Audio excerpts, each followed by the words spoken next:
Hey first graders, so I am back and we are going to continue reading from our chapter book, the last of the really great Whangdoodles.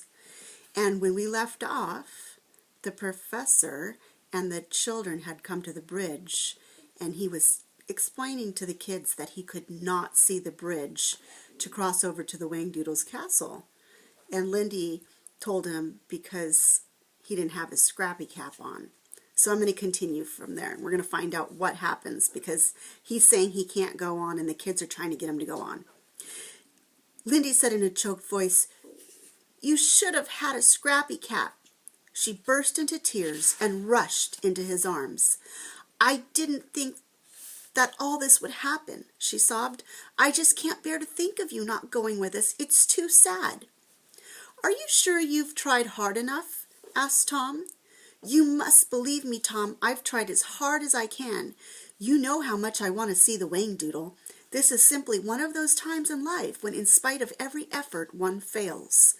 But you mustn't feel sad, because I don't. Without you, I wouldn't have been able to get this far." Ben said determinedly, "Professor, I don't care what you say. If you can't go, then I won't either." Tom and Lindy agreed instantly. "No, that's right. We won't go without you."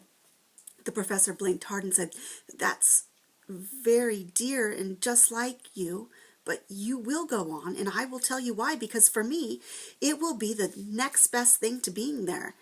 I will wait here for you, and I shall be perfectly all right. When you have seen the Whangdoodle, you will come back and tell me all about him, every single wonderful detail. Now, be off with you. I don't want to see your faces again until you bring me news of the Whangdoodle. By the way, send him my fondest regards." Tom said sharply, "Look at the wiffle bird. What's the matter with her?" She'd been sitting quietly on the silk-supporting rope of the bridge.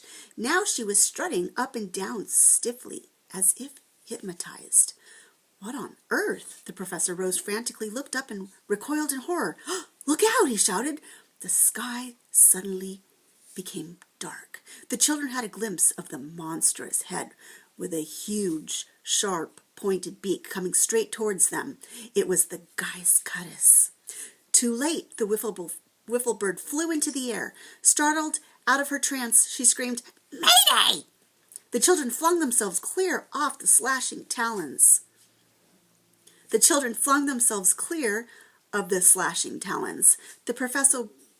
professor bellowed in dismay. "No," he cried. "No, no, no, you shall not do this." In desperation, he found strength. As the Geist banked around for another attack, he took a firm grip on his umbrella, and when the huge bird flew past him, he swiped at it with all his might, giving it a resounding thwack that sent it careening off course. He yelled to the children, "Run! Run to the palace!" "What about you?" cried Ben, horrified. "I shall be all right, I promise you. Now go on." The children ran towards the bridge. The professor jumped up and down and waved his arms wildly. "Come on, you devil," he called out to the giant bird. "Let's see what you're made of." The Geist was diverted by the noisy dancing figure. It swooped down for another attack. As the children clattered on the slats of the bridge, the professor put his back to the rock, and using his umbrella as a sword, he fought the monster with the last ounce of his strength. The Geist screamed with outrage. One giant claw reached for the tired and desperate man. It picked him up as though he were a rag doll and dashed him against the rock. The professor fell to the ground in an unconscious heap. The children were running so hard for the palace that they did not see what was happening behind them. Ben was in front with Lindy, Tom was close behind, and the wiffle bird just above his head. They had not realized that the bridge was so long.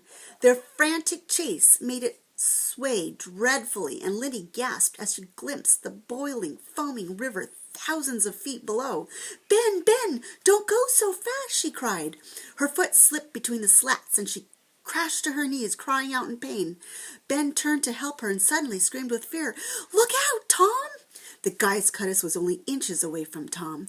There was a rushing wind that moved the bridge violently from side to side. Ben and Lindy clung desperately to the guide ropes. Tom felt two sharp claws hook into the shoulders of his jacket, and he was lifted high out over the chasm. The wiffle bird went berserk. With a shriek, she rocketed towards the guy's cutis, aiming straight for its eyes. Her brilliant feathers momentarily blinded the monster, and it flapped desperately back over the bridge. Ben scrambled to his feet and flung his arms around Tom's legs just as he passed overhead. The guy's cutis pulled, and Ben hung on with all his might. The wiffle bird attacked again and again. Sick with fear, Lindy managed to cry, "Undo your jacket, Tom! Get out of it!" Tom heard her. He plucked at the buttons of his coat and raised his arms. He slid out of the sleeves and crashed onto the bridge just as the wiffle bird screamed, "Run for your life!" She flew at the guy's cutis again. The children picked themselves up and raced the last 100 yards to the huge burnished gates. Then a terrible thing happened.